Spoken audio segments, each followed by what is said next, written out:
Hey, everybody. You are about to hear a brief retelling of the movie AI Rising. Before we get started, hit the like button and subscribe. It may only be a click for you, but it has a significant impact on the channel. The movie is set in the year 2148, when an astronaut named Malutin has a conversation with his superior. The commander inquires about Malutin's recent expedition to Mars and his physical and emotional state. Malutin assures her of his good health, which prompts the commander to inform him of his upcoming mission to Alpha Centauri. She informs him that he will need a companion for this journey, much to Malutin's dismay, who prefers solitary work. However, the commander insists that his new partner be a cyborg named Nemani. With no other choice, Malutin agrees to the mission and to meet his new partner. In the scene that follows, Malutin, along with the unconscious Nemani, finds himself aboard a spaceship headed for Alpha Centauri. He initiates the takeoff of the ship, and soon they are in space, heading for their destination. Days pass, and the 19th day arrives. Malutin decides to activate Nemani for intimacy to fulfill his physical needs. They begin by holding hands. Afterward, Nemani questions Malutin about his past romantic relationships. He confesses that previous partners hurt him, causing him to lose faith in human women.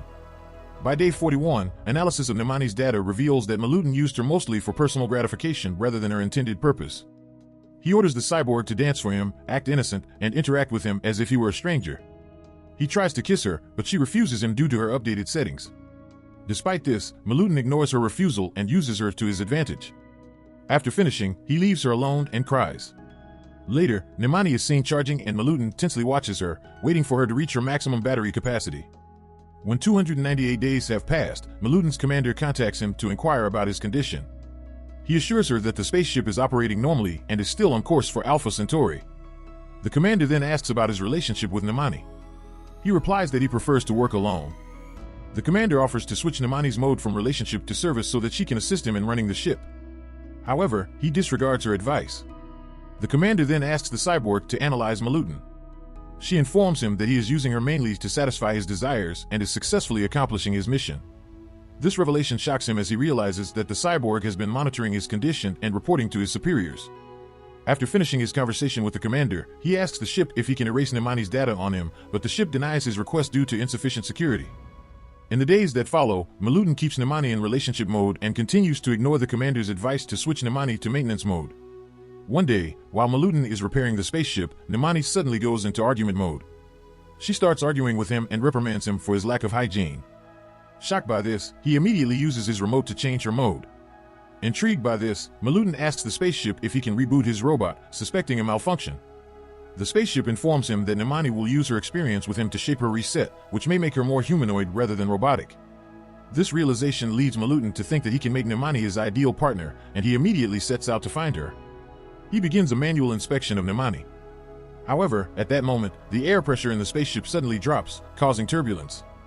As a result, Nemani falls to the ground, and this worries Malutin. He quickly adjusts the air pressure and, once the ship stabilizes, rushes to Nemani. Fortunately, Nemani remains unharmed and Malutin apologizes to her. In the next scene, Malutin approaches the spaceship again to engage in conversation. He asks about the possibility of learning a higher clearance level to gain full access to Nemani's software. The ship informs him that such access is only granted under extraordinary circumstances.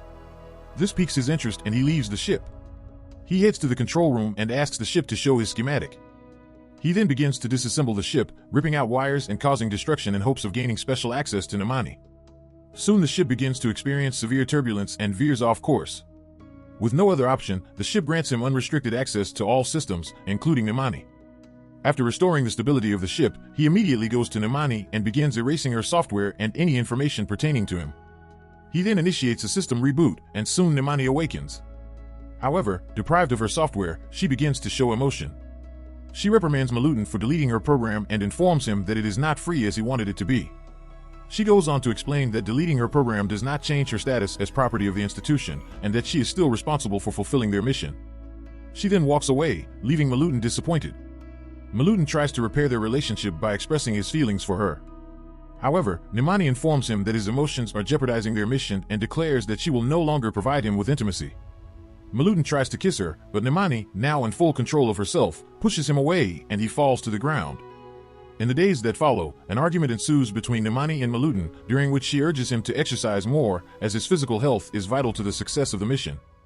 Malutin becomes enraged, perceiving this as punishment for his previous actions towards her.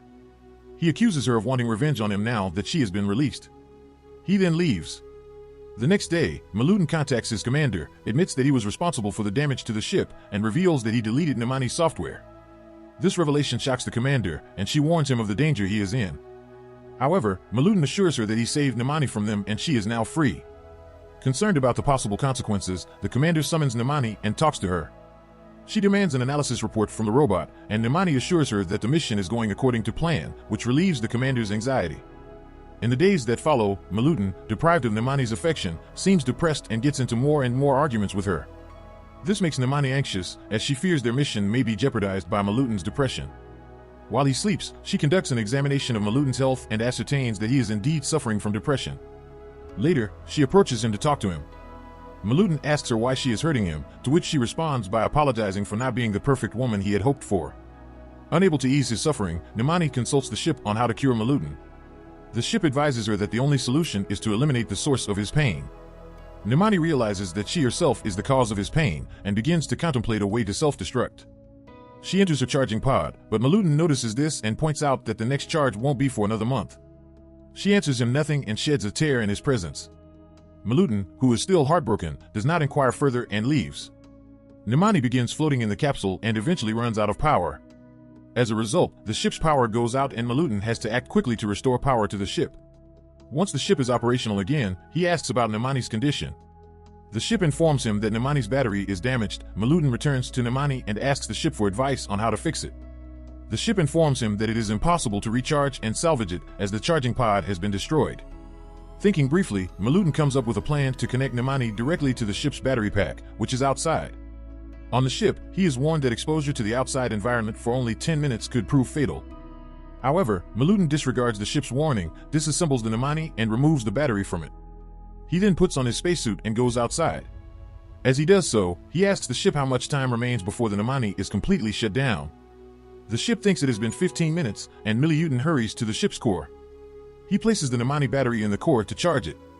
However, as the battery charges, the solar radiation intensifies, causing Milutin's suit to overheat and he loses consciousness. He ends up drifting in space, but fortunately regains consciousness. With only 3 minutes left, he retrieves the battery and hurries back to the ship. He immediately goes to Nemani and manages to reinstall her battery just in time. However, due to his injuries from the radiation, he passes out before Nemani can activate. Soon after, Nemani wakes up and finds Milutin unconscious. The movie ends with a touching scene with Milutin in Nemani's arms.